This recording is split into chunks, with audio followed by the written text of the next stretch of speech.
Welcome to the third installment of Corporate Digital Sovereignty, our five-part exploration of how tech giants are reshaping money as we know it. I'm Kaede, and today we're examining one of the most profound yet understated transformations happening in our financial lives. What happens when the systems we use to pay for things become sophisticated systems for watching us? In our previous episodes, we introduced Horizon Coin as our case study of corporate currency and explored how these currencies can begin outcompeting national ones. Today, we're focusing on something that might feel even more personal: how financial data becomes a window into your most private behaviors, thoughts, and decisions when controlled by companies that already have unprecedented visibility into other aspects of your life. Throughout history, payment systems have always generated information about transactions, from the earliest merchant ledgers to modern credit card statements. But this information was traditionally limited, compartmentalized, and rarely connected to other spheres of life. Your bank knew your deposits and withdrawals, but not your browsing history. Your credit card company saw your purchases, but not your social connections. Your mobile payment app tracked transactions, but couldn't correlate them with your location patterns throughout the day. Corporate digital currencies fundamentally transform this relationship by fusing previously separate data streams into comprehensive behavioral profiles that reveal patterns even you might not recognize about yourself. When the company that knows what you're searching for, watching, and talking about also knows precisely what you're spending money on, something unprecedented happens to the concept of privacy. In this episode, we'll examine how corporate currencies enable new forms of surveillance that transform financial privacy from a technical matter into a fundamental question about autonomy in digital society. We'll introduce Alex, a character navigating this new landscape, to illustrate how seemingly minor financial choices create ripple effects through algorithmic assessment systems. By drawing on academic research in surveillance capitalism, behavioral economics, and financial technology, we'll explore how the fusion of payment data with platform information creates unprecedented visibility into daily life, often with significant consequences few users fully comprehend. After all, most people spend far more time comparing cashback percentages than reading privacy policies, creating an attention asymmetry that fundamentally shapes our relationship with financial technologies. To understand what makes corporate currencies fundamentally different from traditional payment systems, we need to examine the data fusion revolution happening behind the scenes. Traditional financial systems created what privacy experts call data silos, separate repositories of information with limited connections between them. Your bank knew your account balance, but not your shopping patterns. Your credit card company saw purchase amounts, but not what specific products you bought. Your investment platform tracked your portfolio, but not your day-to-day expenses. These silos weren't designed for privacy protection. They simply reflected the fragmented nature of financial services developed before big data analytics. It's like having separate doctors who never share your medical records, not ideal for comprehensive care, but surprisingly protective for personal privacy. Corporate digital currencies fundamentally transform this landscape through comprehensive data integration, combining transaction information with platform activity data to create unprecedented behavioral visibility. When Horizon processes payments through its currency system, it doesn't just record that you spent $37.42. It knows exactly which products you purchased, which alternatives you considered but didn't buy, how long you deliberated, what reviews you read first, whether you were comparison shopping on competitor sites, what ads influenced your decision, and how this purchase fits into patterns stretching back months or years. This creates what researchers call contextual completeness, where financial data gains explanatory power through connection with behavioral context. Traditional banks see that you made a purchase. Corporate currencies see why you made it. The technical mechanisms enabling this transformation include cross-platform data synchronization, where information flows between previously separate services, unified identity systems connecting disparate activities to single user profiles, and algorithmic inference systems extracting meaning from combined datasets. The business models driving implementation focus on profile enrichment, where payment data completes behavioral understanding, predictive modeling, where financial patterns reveal future intentions, and precision targeting, where interventions are designed based on comprehensive behavioral profiles. This creates fundamentally different visibility compared to traditional financial monitoring, not just recording what happened, but understanding and predicting why. The difference isn't just quantitative but qualitative, like comparing a film director seeing actors perform versus reading their private thoughts while they do it. To understand these abstract concepts in practical terms, let's meet Alex, not me, but a fictional character navigating this new financial landscape in ways that illustrate the tangible impact of these systems. Alex is a 34-year-old urban professional who uses Horizon's ecosystem for daily activities including social networking, media consumption, shopping, communication, and increasingly, financial management through Horizon Coin. His interaction patterns reveal consistent behaviors across thousands of digital touchpoints: morning news browsing while commuting, workday productivity applications, evening entertainment choices, weekend shopping habits, and social connections maintained primarily through the platform. Like many users, he values the convenience of integrated services while maintaining a general awareness of privacy implications, though without detailed understanding of how these systems actually use his information. Alex's routine financial activities generate surprisingly revealing data patterns through seemingly minor transactions. His regular coffee purchases on weekday mornings reveal precise work schedules, including arrival time variations. Food delivery orders indicate not just dietary preferences, but relationship status changes based on ordering patterns for one versus two people. Transportation payments create detailed location histories. Subscription services reveal entertainment preferences and political leanings, and seemingly random purchases actually follow distinct emotional patterns corresponding to life events. Even more telling are the correlation patterns between spending and other activities: purchasing supplements after health-related searches, buying gifts after viewing friends' life event announcements, or changing spending patterns following job search activities visible through other platform data. What makes Alex's situation distinctive isn't the collection of individual data points, but the interpretive frameworks applied to them. His financial activities aren't merely recorded, but analyzed through behavioral prediction models that identify patterns.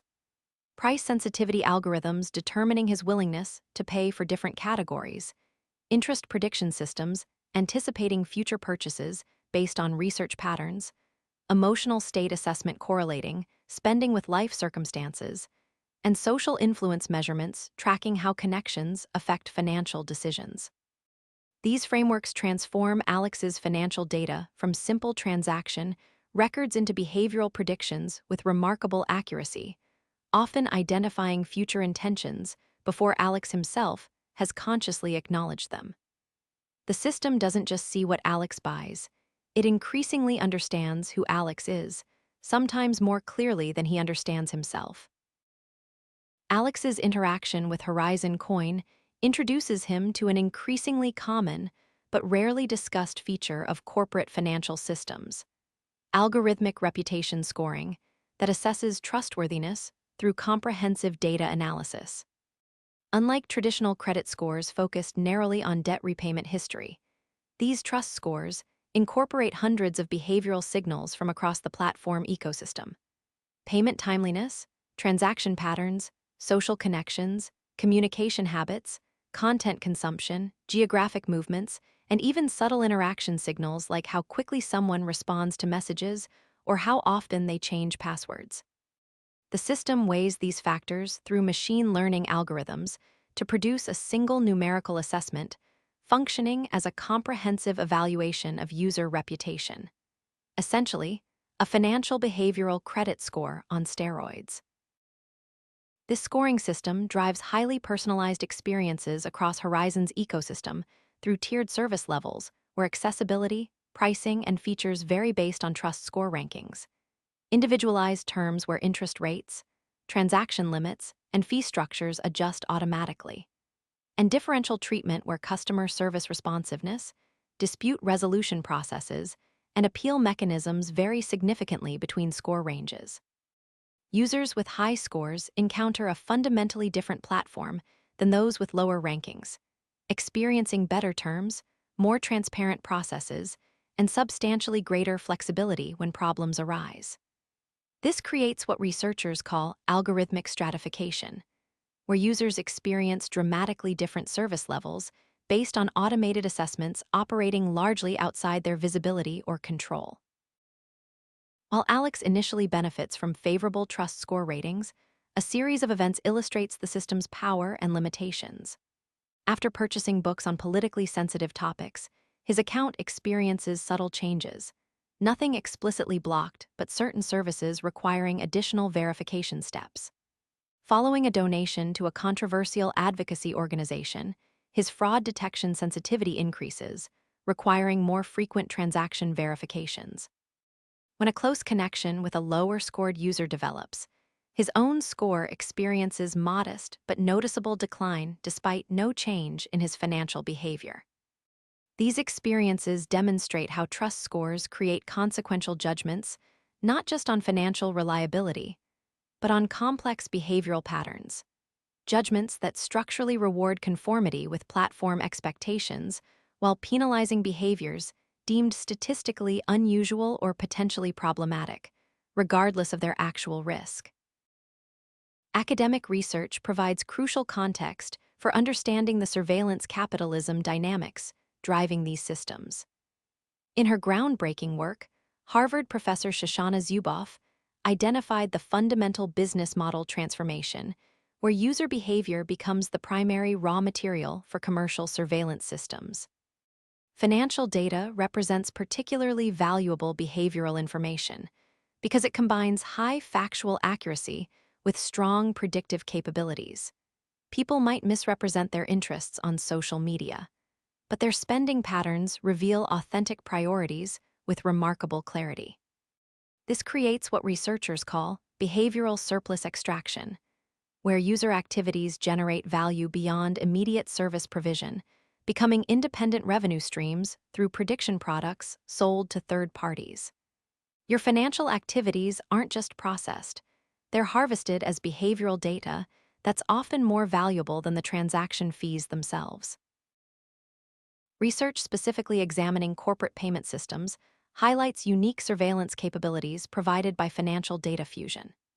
Transaction records create remarkably accurate chronologies of daily life, revealing movement patterns through purchase locations, relationship dynamics through shared expenses, health conditions through pharmacy and medical payments, professional circumstances through income patterns, and even emotional states through spending timing and categories. When combined with other platform data, these financial chronologies enable what researchers call pattern-of-life analysis, comprehensive behavioral modeling that reconstructs daily routines, social connections, personal challenges, and future intentions with unsettling accuracy.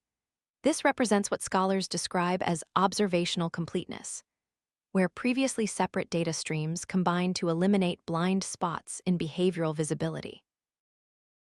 Emerging research, specifically examining corporate digital currencies, identifies governance concerns largely absent from traditional privacy discussions, primarily how financial surveillance operates increasingly without meaningful consent through complex systems few users comprehend.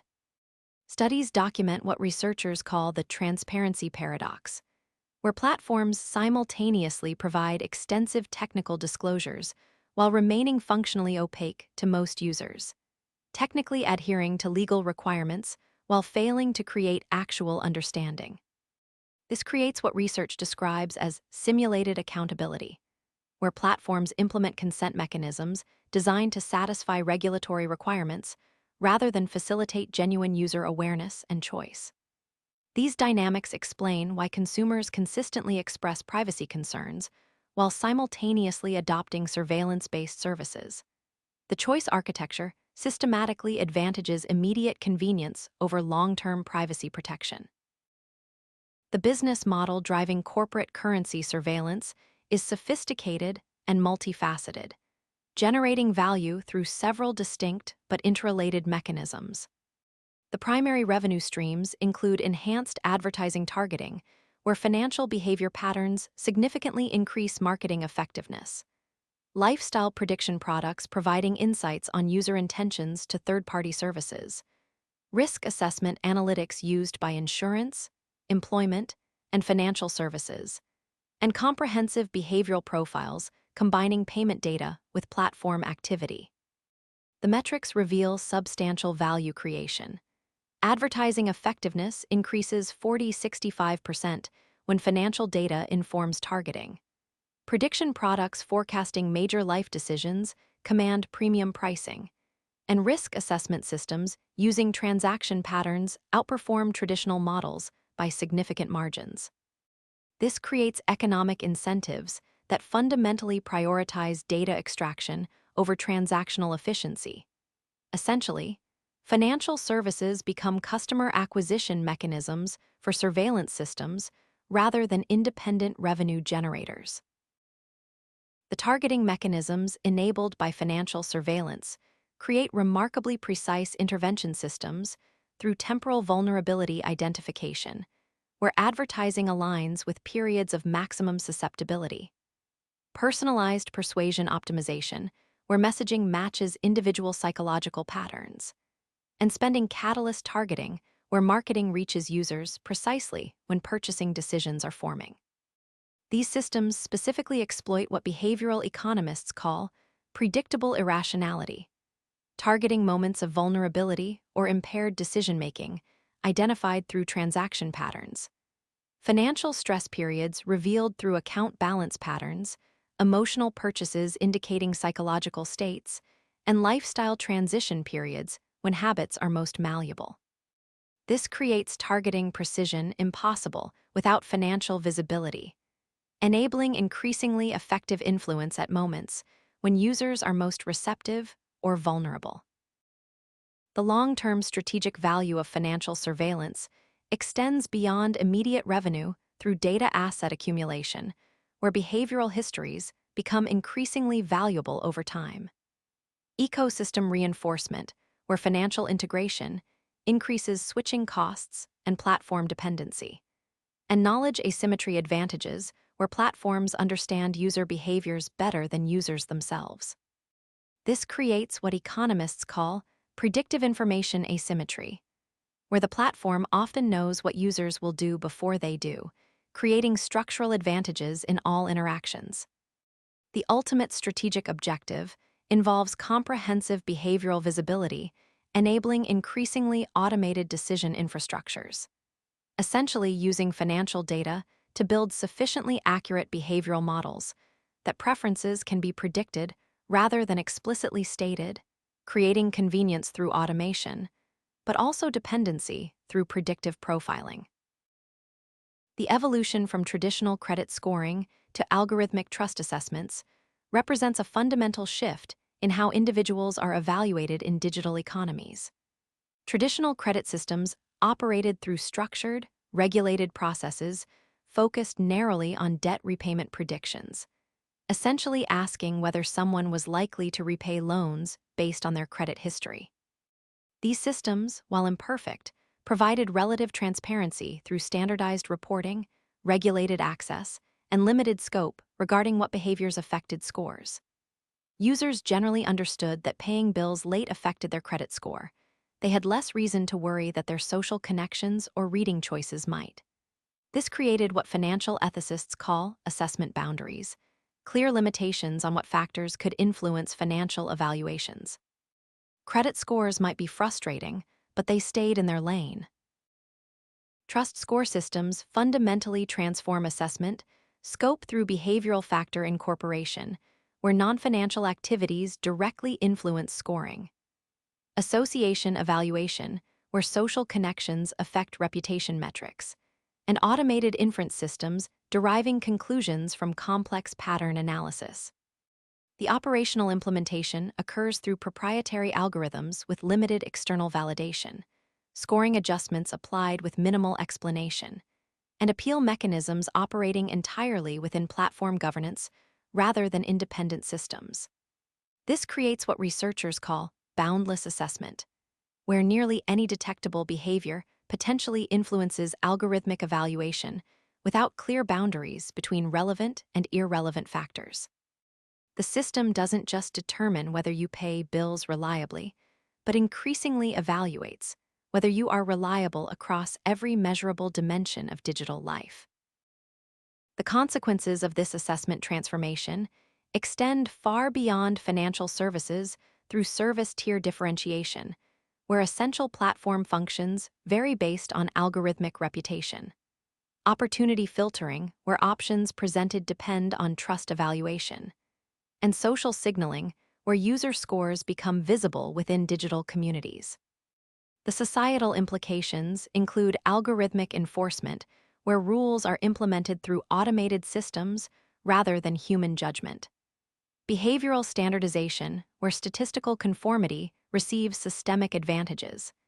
And assessment stratification, where scoring differences create distinct experience classes across digital infrastructure. This represents what ethicists describe as algorithmic governance, where automated assessment systems increasingly determine access, opportunity, and functional rights within digital systems that have become essential for modern life.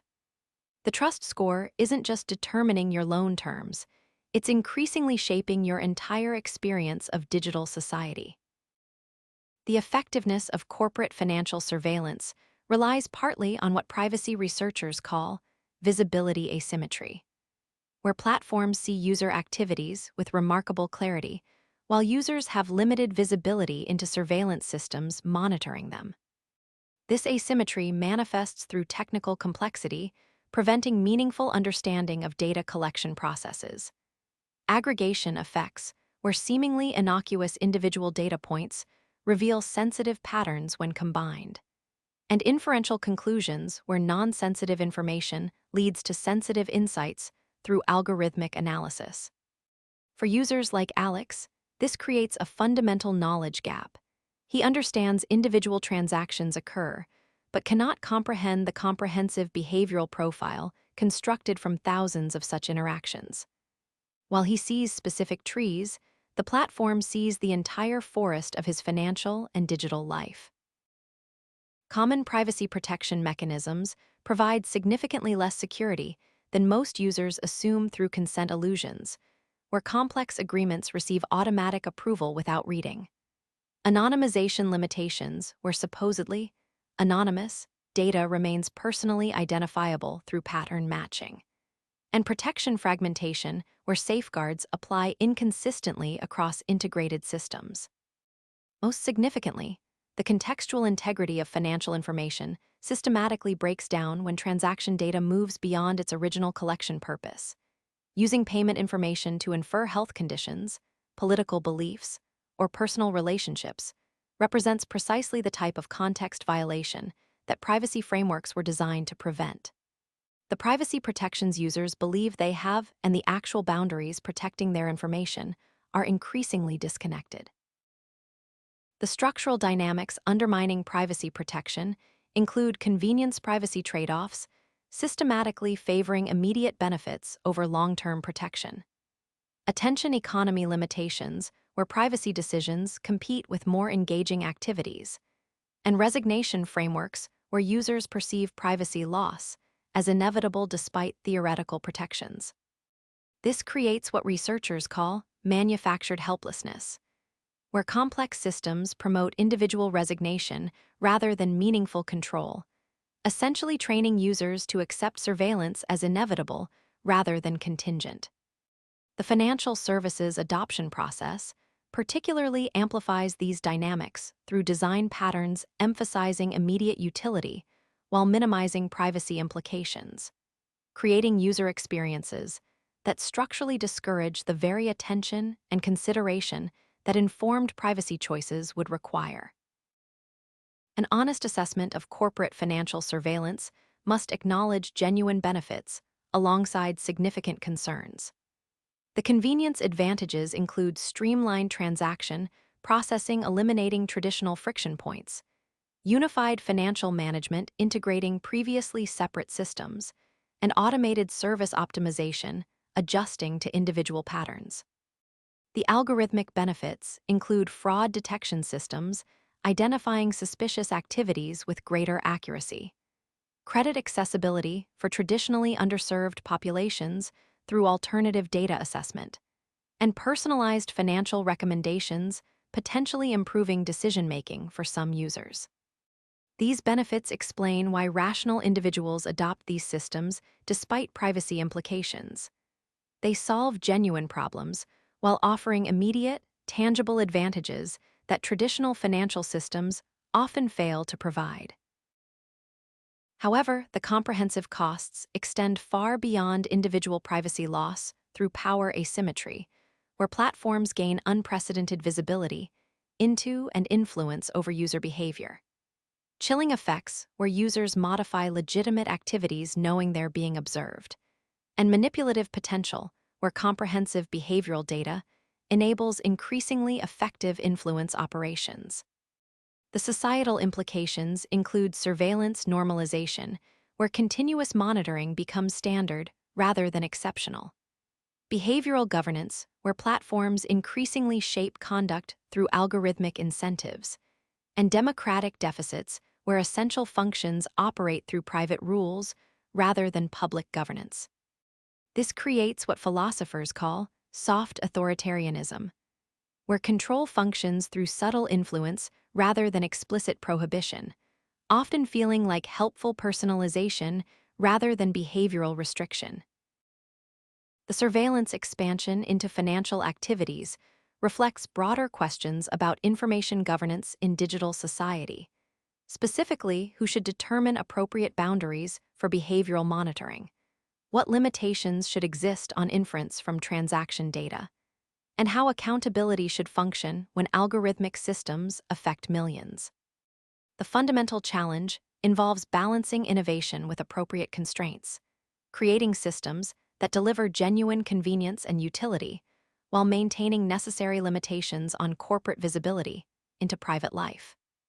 This requires moving beyond individual privacy choices to consider collective governance frameworks, recognizing that personal data protection increasingly requires structural solutions rather than individual management.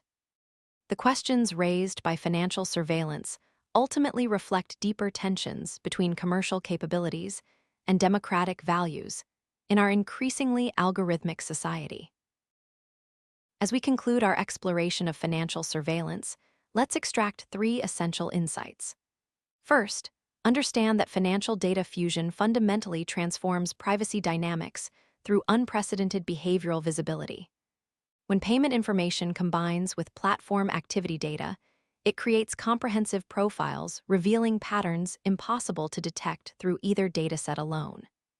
The resulting visibility isn't merely quantitatively greater than traditional financial monitoring, but qualitatively different, revealing motivations, intentions, and behaviors beyond the explicit content of any transaction. This isn't simple record-keeping, but increasingly sophisticated behavioral analysis drawing connections between financial activities and every other detectable aspect of digital life. Second, recognize that algorithmic assessment systems fundamentally change how financial reputation operates through boundless evaluation, incorporating activities far beyond traditional credit factors. Trust scores utilize comprehensive data from across digital life, transforming reputation from specific financial reliability to generalized algorithmic trustworthiness assessment. This creates a valuation asymmetry, where users cannot effectively contest or even fully understand the factors affecting their standing, producing what researchers call algorithmic redlining, where assessment systems create systematic advantages and disadvantages that often reproduce or amplify existing inequalities. Most significantly, these systems operate largely outside traditional consumer protection frameworks despite their growing influence over essential opportunities. Finally, understand that effective responses require collective governance rather than merely individual management.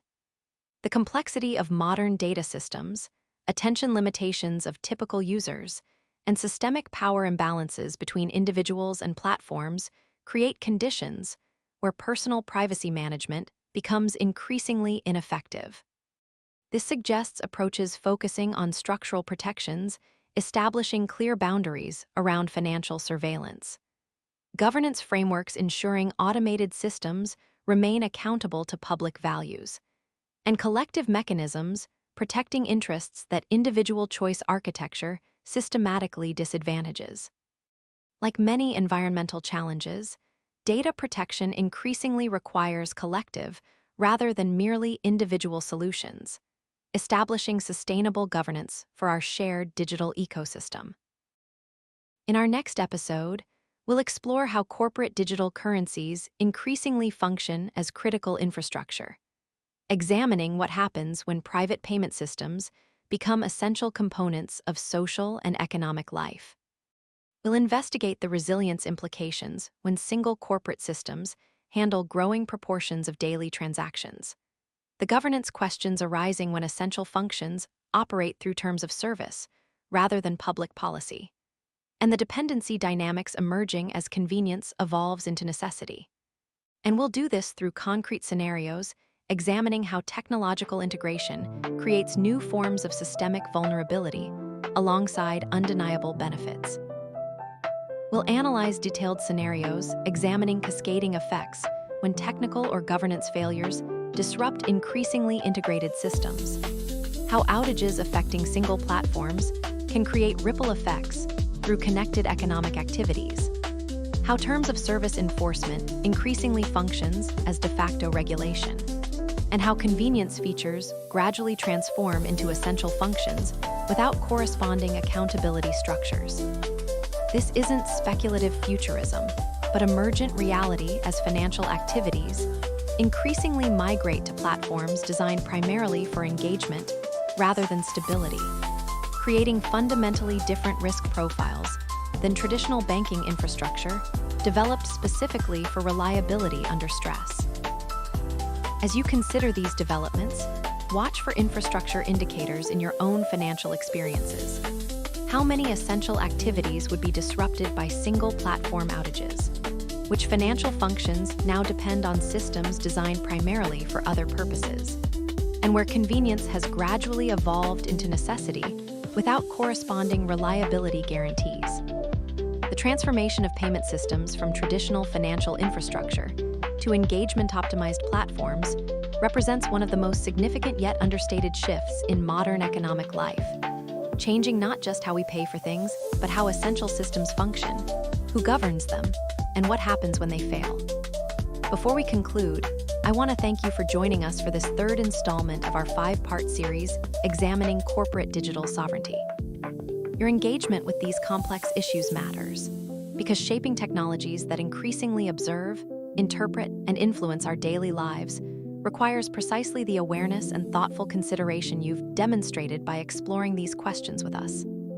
Until next time, I'm Kaede, reminding you that in the evolving relationship between money and privacy, the most important question isn't what your transactions reveal about you, but who gets to decide what happens with those revelations.